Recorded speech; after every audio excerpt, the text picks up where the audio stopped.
Привет, я вернулась. Простите за долгий перерыв. Знаю, вы соскучились по новым видео и очень ждали их. Я подготовила детальный курс обучения для тех, кто не хочет повторять и желает узнать все изнутри и найти ответ на главный вопрос, как найти свой стиль в этом полимерном мире. Ссылку на программу обучения и ее стоимость можно найти в описании к этому видео. В скором времени оно появится и в переводе на английский язык. Ну а сегодня в этом детальном МК я покажу и расскажу, как слепить эти прекрасные губки из полимерной глины. Этот декор быстро набрал популярность среди подписчиков, и я решила снять по нему отдельное видео, чтобы поделиться деталями и показать, как же придать губам красивую форму. И главное, как же сделать руку. Признаюсь, это до сих пор не самая простая задачка и для меня. А в конце видео вас будет ждать бонус.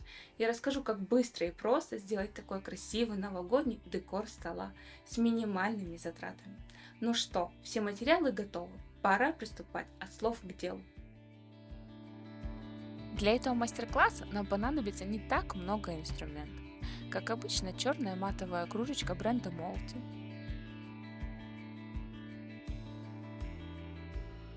черная глина бренда Fima Soft,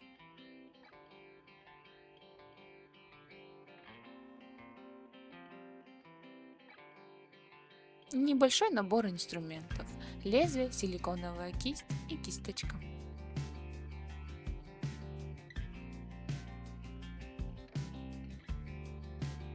обычные ножнички, серебряная втирка,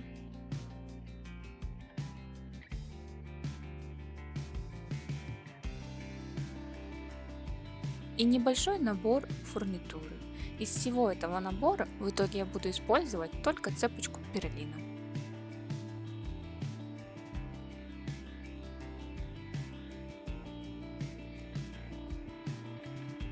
Также для приклеивания декора понадобится небольшой набор клея, эпоксидный клей, влажная салфетка и пару зубочисток. А в конце для закрепления втирки мы покроем все это гелем для ногтей. Ну что ж, начнем как всегда с разминания. Беру черную глину и разогреваю ее в руках.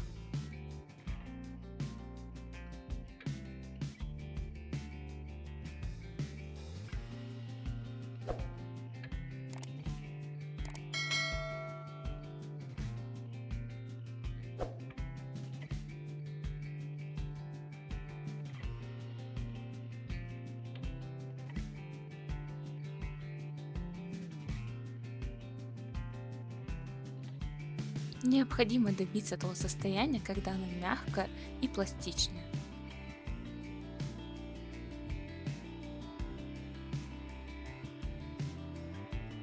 Формирую из половинки заготовку верхней губы.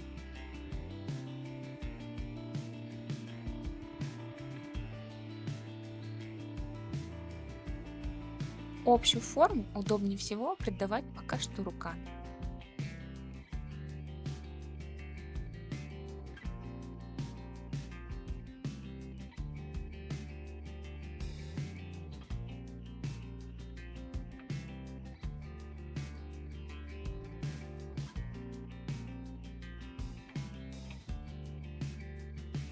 Общая форма губы мне уже нравится, поэтому я размещаю ее на кружку для дальнейшей доработки.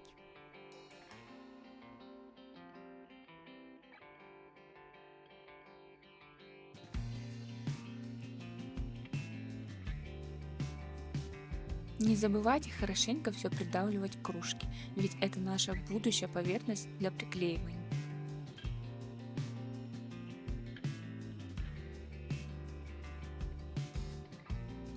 Дальнейшие мелкие детали я буду дорабатывать силиконовой кистью.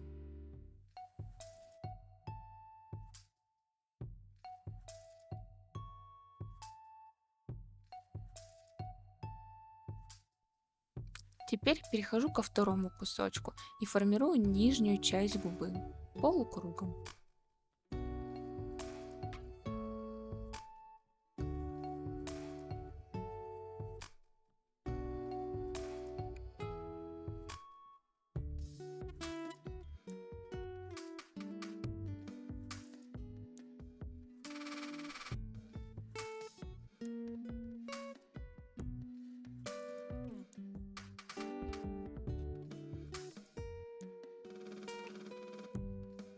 Форма и размер губ зависит от ваших вкусов. Вы можете слепить их большими, пухлыми, тонкими, любыми, какими пожелаете.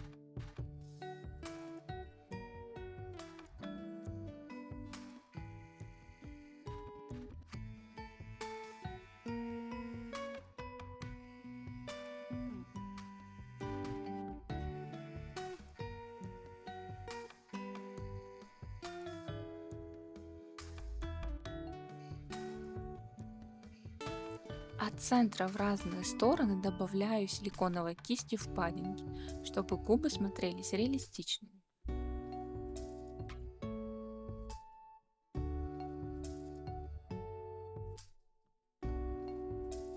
Поначалу очень грубыми набросками, а дальше я их немного сравняю.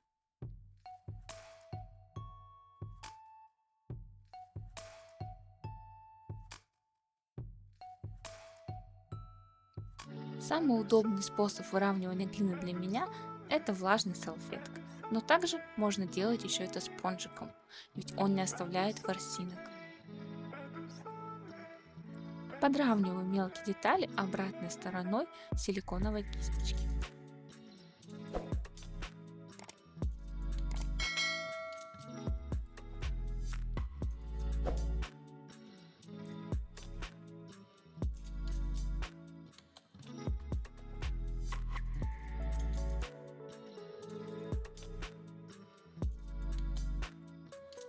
Губки вышли шикарными, осталось добавить немного красок, но это мы сделаем позже, а сейчас займемся рукой.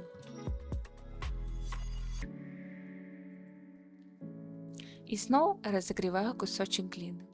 На заметку, легче всего руку лепить из более твердой глины. Для этого я добавляю в глину Фимасофт немного глины цернит. Тогда она получается более твердая, жесткая и легче лепить тонкие пальчики.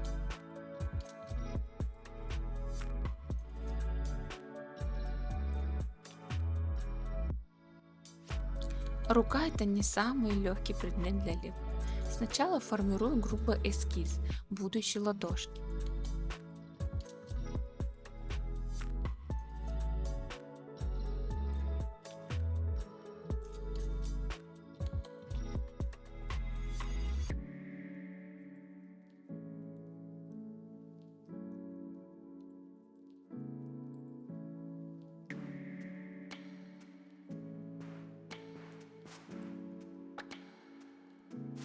Параллельно формирую впадинку в месте будущей ладошки и оставляю небольшие холмики, там где у нас располагаются косточки.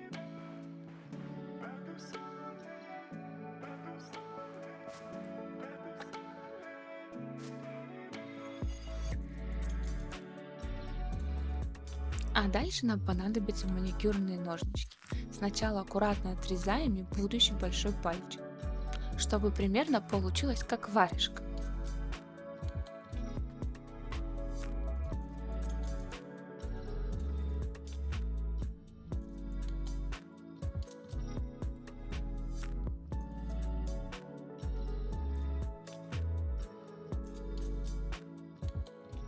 Теперь остальные пальчики. Чтобы не прогадать, сначала намечаю примерные разрезы.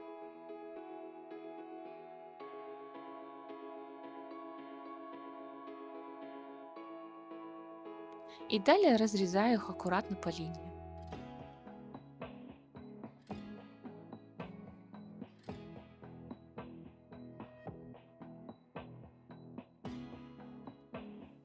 Отрезаю острые уголочки, чтобы проще было формировать их круглыми.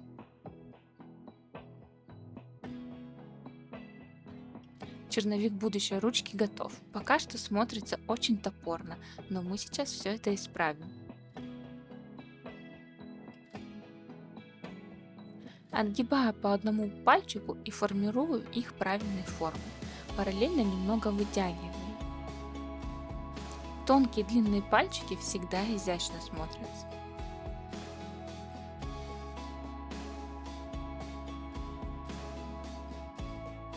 Добавляю к руке изгиба, чтобы можно было ее примерить на кружку.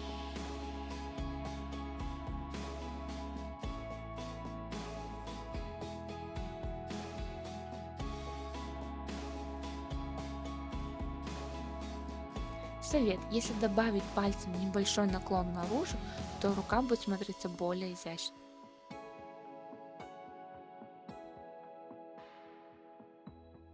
Если глина у вас плывет в руках, то подождите, положите, и пусть она немножко остынет, и потом снова возвращайтесь к лепке. Примеряю примерно, как она смотрится, чтобы проверить пропорцию и размер. Небольшой силиконовой кисточкой легким нажатием отмечаю ноготочки.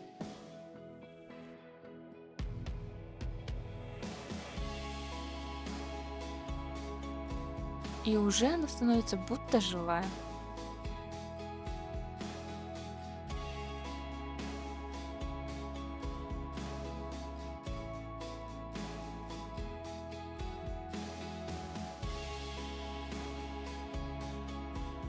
Поправляю пальчики, чтобы получился нужный мне изгиб.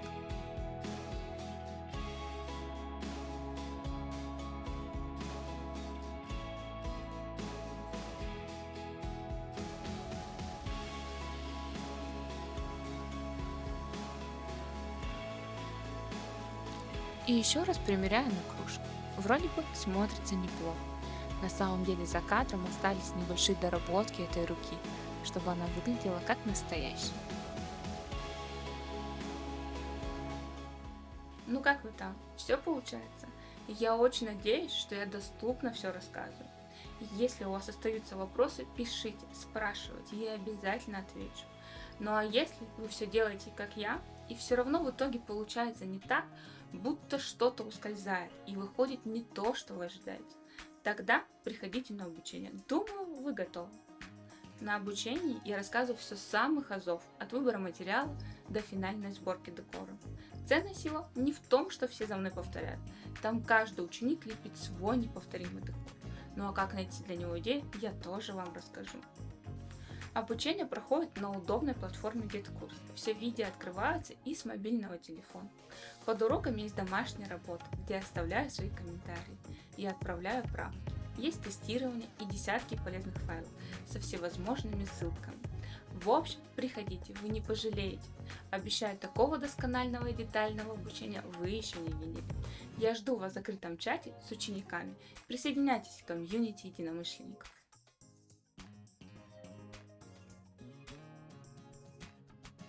Возвращаемся к нашей работе. А теперь необходимо руку снять и отложить, потому что мы переходим к красочному этапу покраски. Как раз сейчас понадобятся пигменты и кисточка. Пигментны — это мелкодисперсная пыльца, которую используют для теней или в ногтевом сервисе для втирки. Из-за того, что они мелкие и воздушные, они любят рассыпаться от взмаха кисти, поэтому руку предварительно мы сняли, чтобы ее не запачкать. Наношу пигменты на всю поверхность губ, не забывая про самые края и труднодоступные места.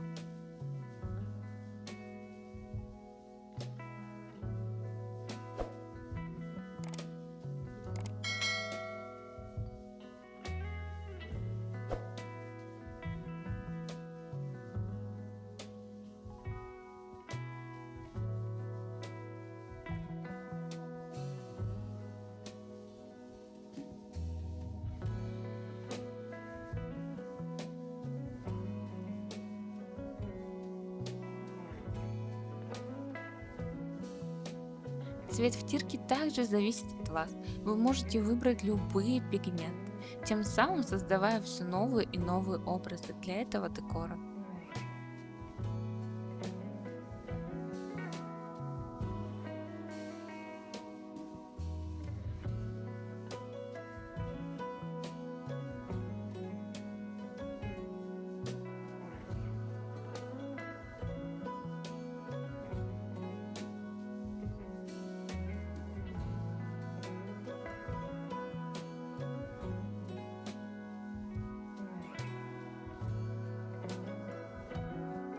Не забудьте про края работы. Покрутите кружку под всеми углами и проверьте, чтобы нигде не было черной глины.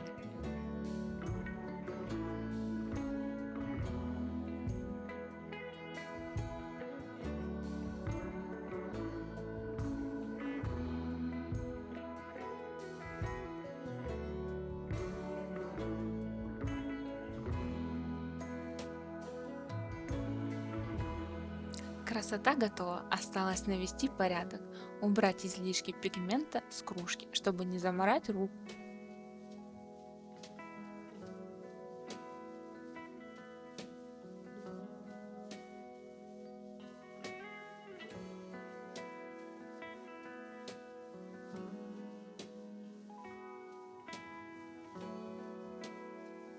Возвращаю ручку на место и осторожно притавливаю.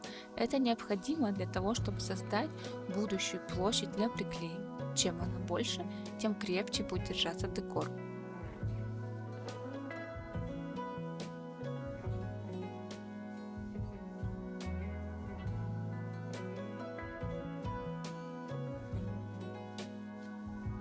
Отрезаю остаток руки осторожно лезвием.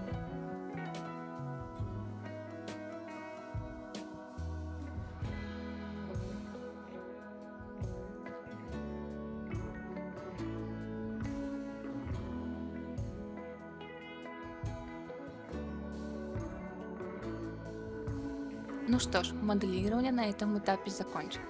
Остались небольшие аксессуары.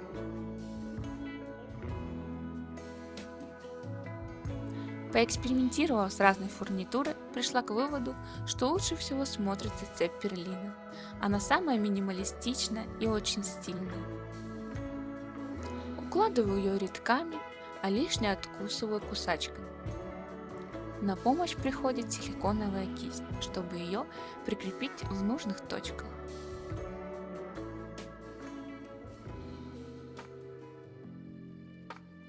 И так рядок за рядком.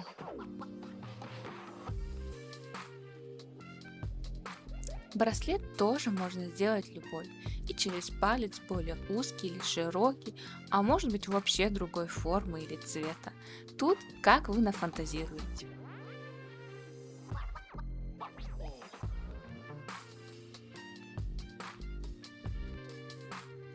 В общем, я тоже экспериментировала и так, и эдак, а в конце решила оставить браслеты из 5 нитей.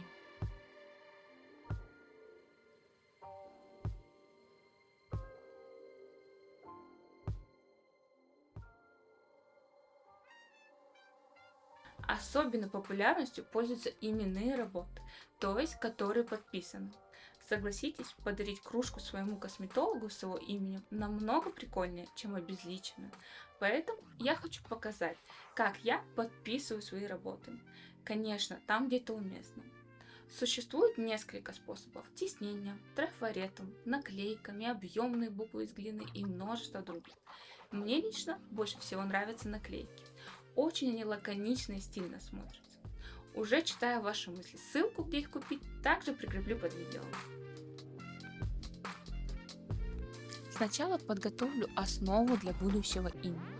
Это будет у меня черная глина толщиной 2 мм. Вот так выглядят наклеечки.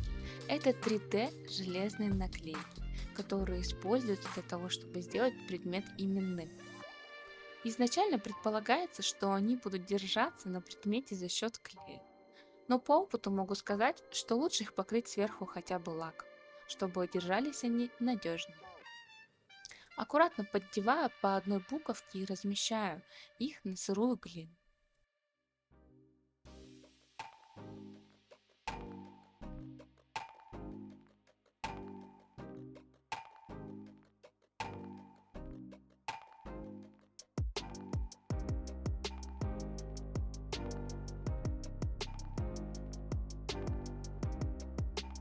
После того, как имя готово, я отрезаю лишнее лезвие, чтобы получился ровный прямоугольник.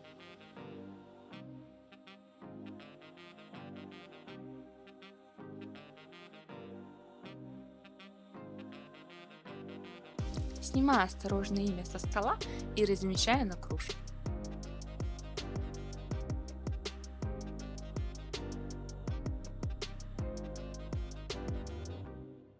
Где именно расположить имя, опять же зависит от декора и от вас. Осторожно придавливаю с помощью влажной салфетки.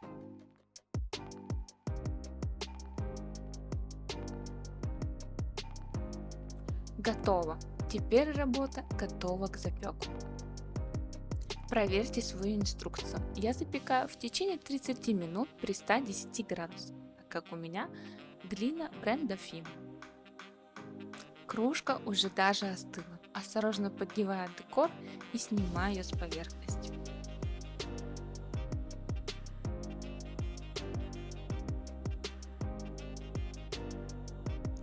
Теперь все это необходимо приклеить на эпоксидный клей.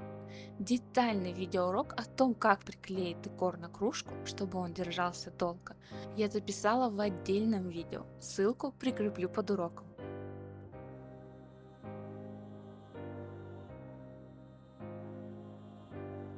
Не забываем про фурнитуру. Необходимо приклеить все. О том, как приклеить фурнитуру и камни, тоже есть отдельный видеоурок.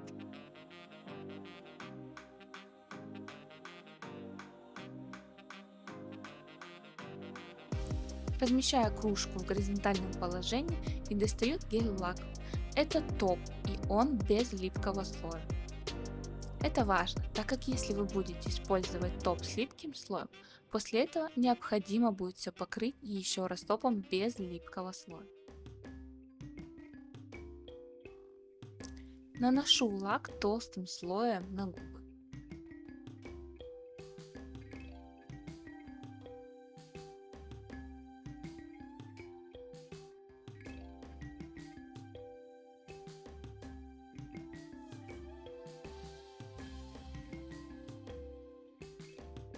Втирка под ним начинает блестеть еще лучше.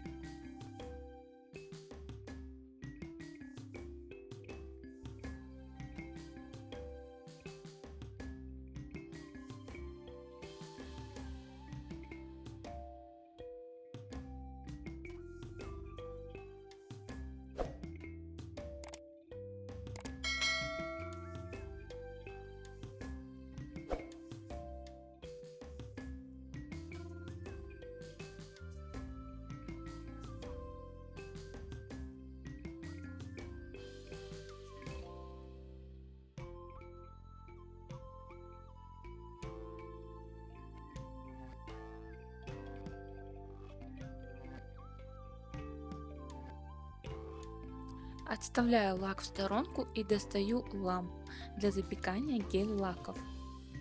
Лучше запекать их частями, сначала верхнюю губу, потом нижнюю, так как лак имеет свойство течь, поэтому лучше не медлить.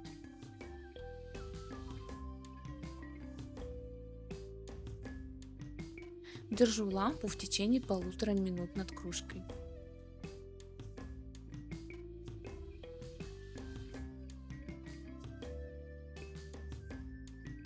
И затем повторяю все то же самое с нижней губой.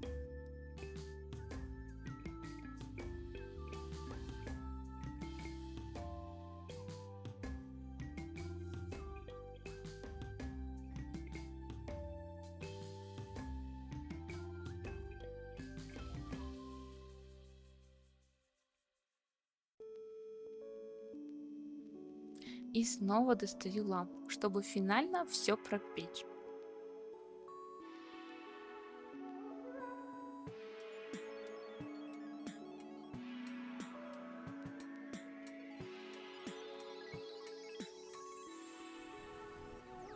Готово. Проверяю, как застыл лак. Отлично, очень гладкий на ощупь. Пока временно приложу имя, чтобы показать вам, как выглядит работа. Мне очень нравится эта работа. И лаконично, и стильно одновременно. Серебряные переливающиеся губки, тонкая рука и нежный браслет.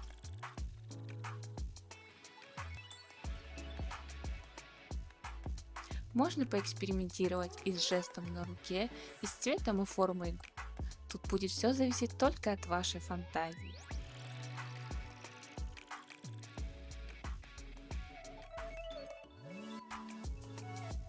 Я уже экспериментировала с цветом и вначале создала золотые губки. Я тогда же сразу не могу сказать, какой цвет мне нравится больше. И в том, безусловно, что-то есть. Губки вышли очень сочными. Можно также экспериментировать с цветом и размером. Отличный подарок косметологу или визажисту, особенно если он именной. А теперь обещанный бонус. Как быстро, просто и главное недорого сделать такие красивые заснеженные веточки ели. Для этого вам понадобятся обычные пластиковые веточки ели. Я, кстати, отрезала их от мини-елочек. Акриловая краска белого цвета, клей ПВА и обычный сахар. Думаю, вы уже по ингредиентам догадались, что будет дальше. Ну что ж, не буду томить, погнали! Первое, что необходимо сделать, это покрыть нашу веточку ели белой краской. Это необходимо сделать, потому что сам ПВА и сахар будут прозрачны, если предварительно это не покрыть краской.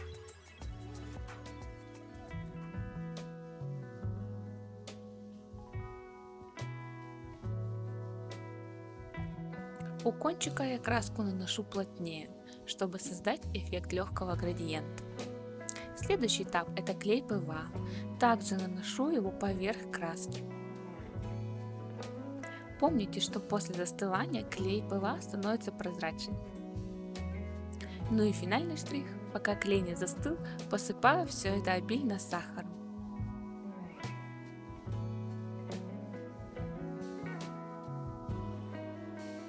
Остатки сахара лучше аккуратно стряхнуть. Ну вот и все, веточка заснеженная готова.